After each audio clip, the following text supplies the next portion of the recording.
হয়, পবিত্ৰ মাঘী পূৰ্ণিমা উপলক্ষে দেখিবলৈ পোৱা গৈছে যে নগাঁও জিলাৰ ঐতিহ্যমণ্ডিত চাপানালাৰ চম্পাৱতী জলপ্ৰপাতৰ এই পবিত্ৰ স্থলীত আয়োজন কৰিছে পবিত্ৰ মাঘী পূৰ্ণিমাৰ। আৰু এই মাঘী পূৰ্ণিমা উপলক্ষে দেখিবলৈ পোৱা যায় যে ইয়াত যি চম্পাৱতী জলপ্ৰপাত আছে, এসময়ৰ সংসদছ ৰজাৰ ৰাজধানী, সেই সংসদছ ৰজাৰ জীয়ৰী চম্পাৱতীৰ নামেৰে এই জলপ্ৰপাতৰ নামাকৰণ কৰা হৈছিল। আৰু এই যি জলপ্ৰপাত আছে, এই জলপ্ৰপাততেই চম্পাৱতীয়ে যেতিয়া স্নান কৰিছিল তেতিয়াই তেওঁ বিলীন হৈছিলে, আৰু তাৰ পাছতেই চম্পাৱতী নামেৰে ইয়াত নামাকৰণ কৰা হৈছিল। আৰু পবিত্ৰ মাঘী পূৰ্ণিমা উপলক্ষে যি আচলতে ইয়াতে আয়োজন কৰে, আমি দেখুৱাই আছো চাওক, এই যি দুৰ্গম পথ, এই দুৰ্গম পথেৰে প্ৰায় 2-3 কিলোমিটাৰ আগুৱাই গৈ মূল য'ত গন্তব্য স্থান আছে, য'ত জলপ্ৰপাতৰ মূল স্থল আছে, তাত গৈ উপস্থিত হয়গৈ। মোৰ লগত স্থানীয় লোক আছে, মই তেওঁলোকৰ পৰা কিছু কথা জানিবলৈ চেষ্টা কৰিম, আৰু তেওঁলোকৰ পৰা আচলতে ইয়াৰ ইতিহাস সম্পৰ্কে কিছু কথা মই জানিব বিচাৰিম। কি ক'ব আচলতে পবিত্ৰ মাঘী পূৰ্ণিমা উপলক্ষে বিগত বছৰসমূহৰ দৰে এই বছৰো আপোনালোকে আয়োজন কৰিছে, আচলতে ইয়াৰ যিটো হিষ্ট্ৰী সেইটো কেনেকুৱা ধৰণৰ?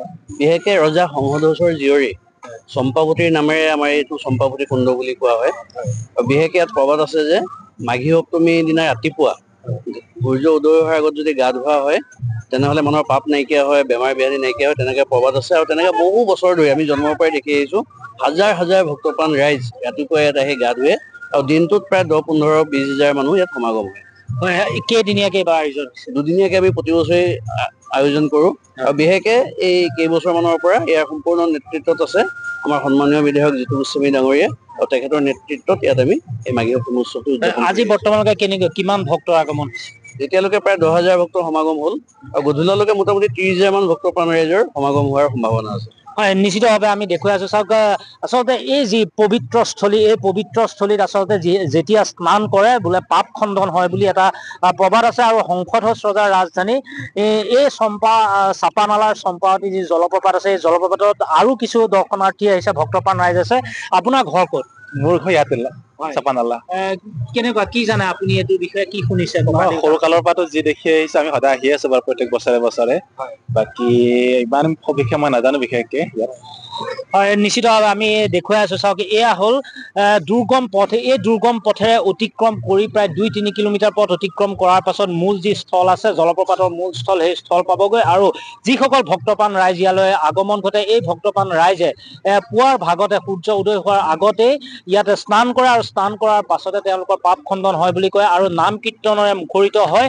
আৰু প্ৰতি বছৰে ইয়াতে প্ৰায় 50,000-ৰ পৰা 1 লাখ ভক্তপ্ৰাণ ৰাইজৰ ইয়াতে সমাগম ঘটে। আৰু এতিয়াও দেখিবলৈ পোৱা গৈছে যে পুৱাৰ ভাগৰ পৰা যথেষ্ট সংখ্যক ভক্তৰ আগমন ঘটিছে, কাৰণ যিহেতু এটা সময়ৰ চাপানালা আছিল সংসদছ ৰজাৰ ৰাজধানী, আৰু সেই ৰাজধানী যি সংসদছ ৰজাই ৰাজধানী পাতিছিল, আৰু ৰাজধানীত সেই তাৰ পাছতে দেখিবলৈ পোৱা গৈছিল যে সংসদছ ৰজাৰ জীয়ৰী চম্পাৱতীৰ নামেৰে এই চম্পাৱতী জলপ্ৰপাতৰ নামাকৰণ কৰা হৈছিল। আৰু ইয়াতে এই পবিত্ৰ স্থানত স্নান কৰিলে পাপ খণ্ডন হোৱাৰ এটা প্ৰবাদ আছে।